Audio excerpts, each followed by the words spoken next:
శ్రీమాత్రే నమః. జాతక భాగంలో మనం సమస్త విషయాల గురించి ఒక్కొక్క వీడియోని తెలుసుకోవడం జరిగింది.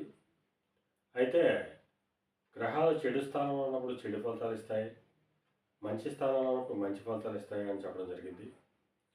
ఈ చెడ్డ గ్రహాల నుంచి కూడా మంచి ఫలితాలు కలగాలంటే వారి యొక్క అధిదేవతలను పూజించాలని నిన్నటి భాగంలో కొన్ని గ్రహాల గురించి చెప్పడం జరిగింది.